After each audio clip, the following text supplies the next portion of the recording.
नमस्कार. उखाणे बाय आशू चॅनलमध्ये तुमचं स्वागत. कशा आहात मैत्रिणींनो? चला तर आधीचे उखाणे तुम्ही बघितलेच का?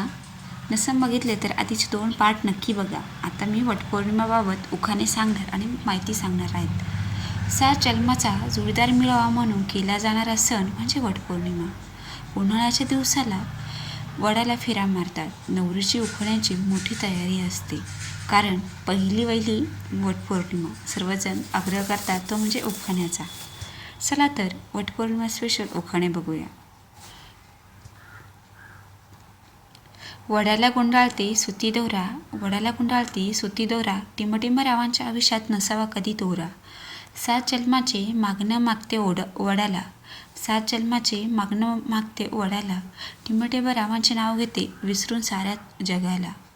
वडाची पूजा करते पदर घेऊन ओढून, रावांना कधीच ठेवणार नाही एकटं सोडून.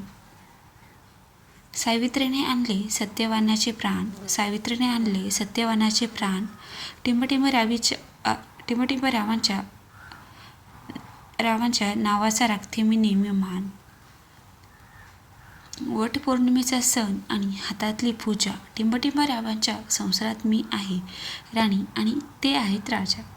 वडाच्या फांदीला पुजते मी मनोभावे, वडाच्या फांदीला मी पुजते मनोभावे, टिंबटिंब रावांचे नाव माझ्या मुखी नेहमी असावे.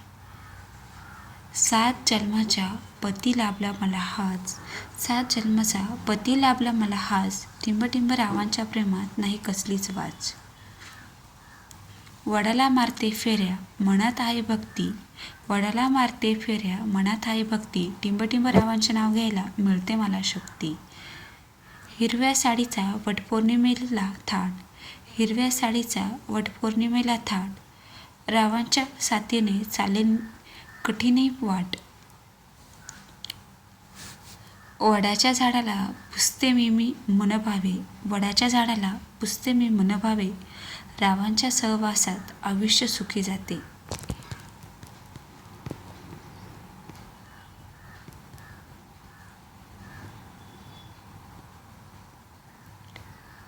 सात जन्म हाच नवरा मिळावा असं कोणाला मनापासून वाटतं? कमेंटमध्ये येस लिहा. खरंच वाटतं का? आणि का? कोणत्या क्वालिटी तुम्हाला तुमच्या साथीदार जीवनसाथी त्याच्यामध्ये दिसतात ते पण नक्की सांगा. अशाच नवीन व्हिडिओसाठी तुम्हाला तर माहिती आहे चॅनलला सबस्क्राईब करायचं आहे आणि पुढील व्हिडिओ आणखीन इंटरेस्टेड असणार आहे, नक्की बघा.